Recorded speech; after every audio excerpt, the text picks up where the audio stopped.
Bismillahirrahmanirrahim. Assalamualaikum warahmatullahi wabarakatuh. Bertemu lagi dengan Ibu Erlin Cahya Lestari. Sebelum kita memulai pelajaran, alangkah baiknya kita berdoa terlebih dahulu. Berdoa menurut kepercayaan masing-masing dipersilakan.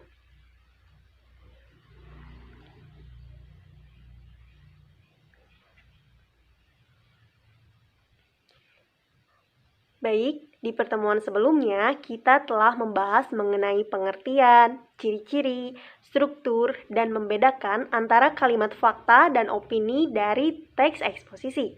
Pengertian dari teks eksposisi adalah teks yang berisi argumen atau pendapat kita terhadap sesuatu agar pembaca bisa mengetahui informasi yang ingin kita sampaikan.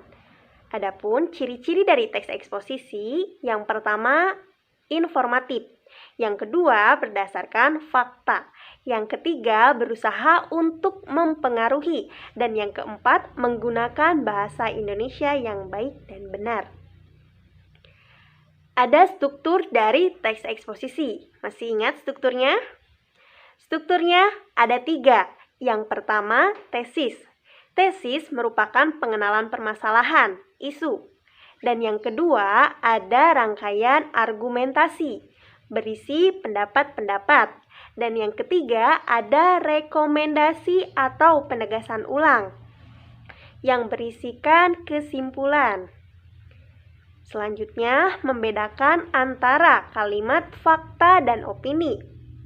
Membedakannya, kalau misalnya fakta itu bersifat objektif. Fakta merupakan kebenaran. Dan yang ketiga, fakta memiliki data yang mendukung. Sedangkan untuk opini itu bersifat subjektif, merupakan peristiwa yang belum terjadi dan tidak memiliki data yang mendukung. Baik, sekarang kita akan melanjutkan materi dari teks eksposisi. Materi kita yaitu mengembangkan isi teks eksposisi.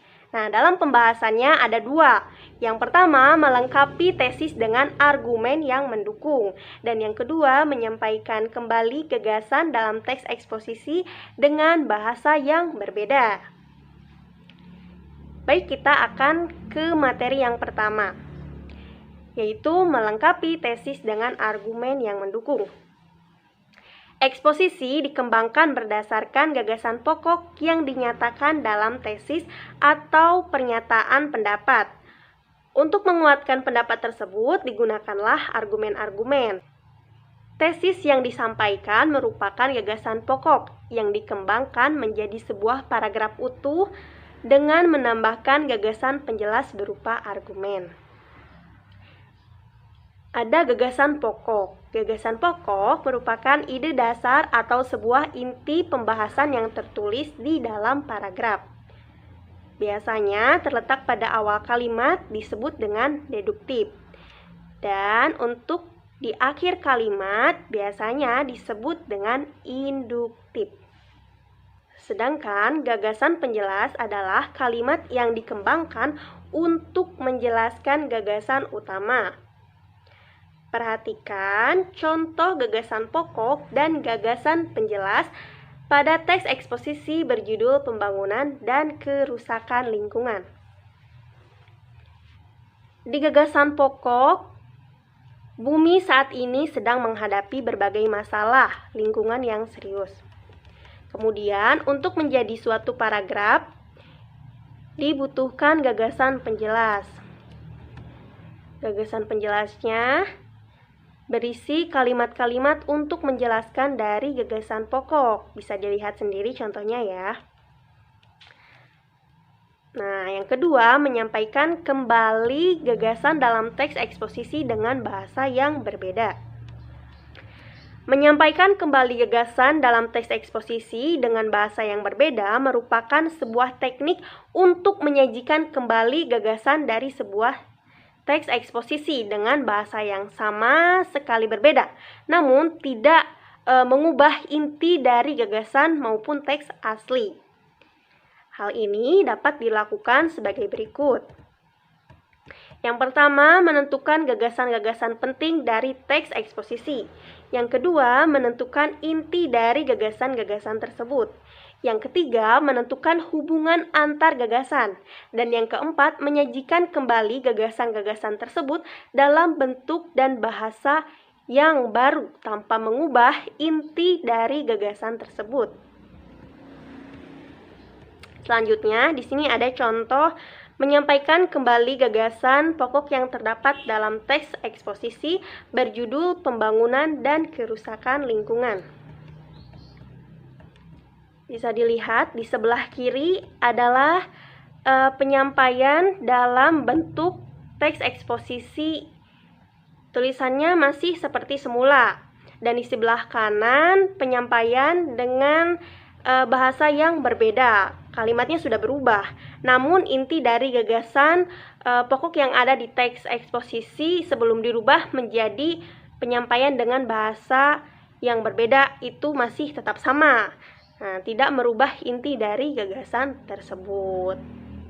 Nah, itulah materi kita di pertemuan kali ini.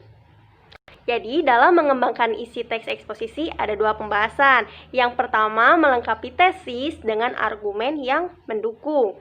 Nah, ada gagasan penjelas dan ada gagasan pendukung. Gagasan penjelas merupakan kalimat yang dikembangkan untuk menjelaskan gagasan utama. Sedangkan gagasan pendukung adalah gagasan yang berisi kalimat-kalimat untuk menjelaskan dari gagasan pokok itu sendiri. Dan yang kedua, menyampaikan kembali gagasan teks eksposisi dengan bahasa yang berbeda dapat dilakukan dengan 4 cara. Yang pertama, menentukan gagasan-gagasan penting dari teks eksposisi. Yang kedua, menentukan inti dari gagasan-gagasan tersebut. Yang ketiga, menentukan hubungan antar gagasan.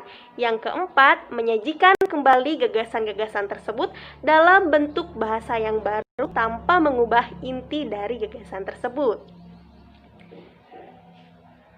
Sekian materi pembelajaran kita hari ini. Jangan lupa untuk selalu mencuci tangan, memakai masker apabila kita akan keluar rumah, karena hal tersebut dilakukan untuk mencegah penularan COVID-19.